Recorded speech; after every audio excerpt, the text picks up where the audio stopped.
What's up, Pacer Nation? It's Chris here, just bringing you some Pacers content because there's not enough Pacers content out there, if you ask me. But so we got dominated by the Pelicans the other night. What are you gonna do? You play a team back to back, beat them the first night, embarrass them the first night with on ESPN for the whole world to see, throwing alley oops off the backboard and just dominating them, and then they get all the way down to 4 points, and then you fucking just run away with it. Just swish three, assist.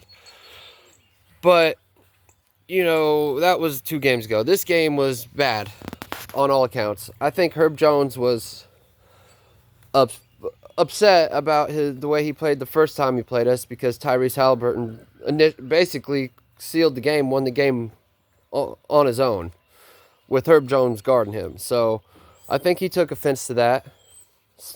Same with Brandon Ingram. Brandon Ingram had a great game the first time against us and still didn't get a win.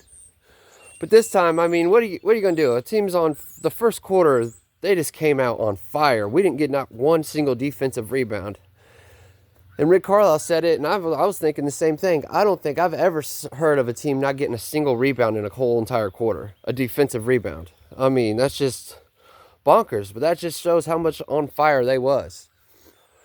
And we also got Aaron Nesmith back. He's still got to get his legs up under him. We was playing decent, with Benedict Mathurin in the starting lineup. And I got to say,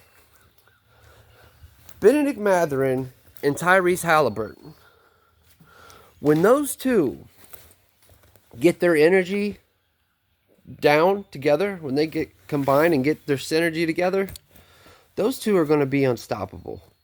It's going to be like the Jason Tatum, Jaylen Brown effect in Boston.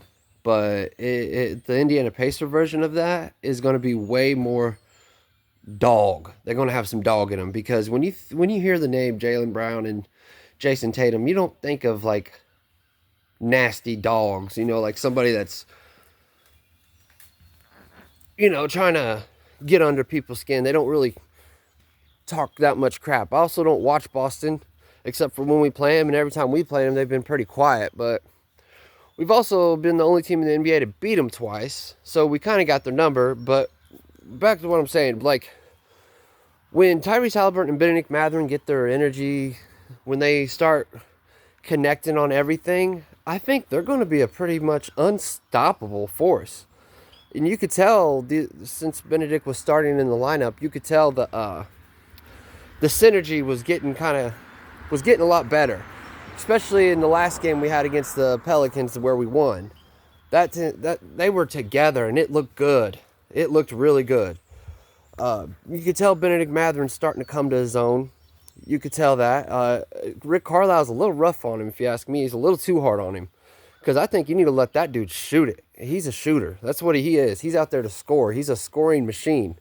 He does kind of jumble up the offense sometimes when he's in, but he's getting used to it. I think when he comes in with the second unit, Rick Carlisle just needs to say, let Ben shoot it every time. Because the dude, he's a dog. That's all I got to say. If somebody's talking crap to him, it elevates his game. He plays right here, but when somebody starts talking that smack to him, it goes up here, and he's unstoppable. Literally. We've started seeing Benedict Mathurin takeovers a couple times this year. And speaking of takeovers, I wish Tyrese Haliburton would start taking the game over again, like he was at the beginning of the season during the in-season tournament. I don't know if it's just me. You guys let me know down in the comments, but does it seem like since the All-Star break, Tyrese Haliburton has just not played like himself? He's kind of played like in his head a little bit. It looks like he's trying to force things, and looks like he's kind of nervous to take shots. He just don't look the same. And I hope it's not the All-Star break getting to his head saying, you're going to be the best player in the NBA in a couple years. You're going to be the face of the whole NBA. Everyone's going to want your jersey. And he's trying to like live up to the hype, and he feels all the pressure. I really hope that's not it. I feel like the pressure doesn't get to him. But at the same time, after this All-Star break, I feel like it kind of does, because during the in-season tournament, the pressure didn't get to him. He did great. But now, all of a sudden, I don't know if it's the injury or I don't know what it is, but I really hope he gets out of this slump. But Alright guys, that's all I gotta say in this video. Follow me for more Pacers content. Like, comment on this video. We gotta get the Pacers talked about. That's the reason I'm making Pacers content, because there's not a lot out there. So if anybody wants to do any Pacers content with me, collab with me, just let me know. Comment on my comment on one of my on this video or something, and let me know, and we'll hook up and talk about the Pacers. Go Pacers!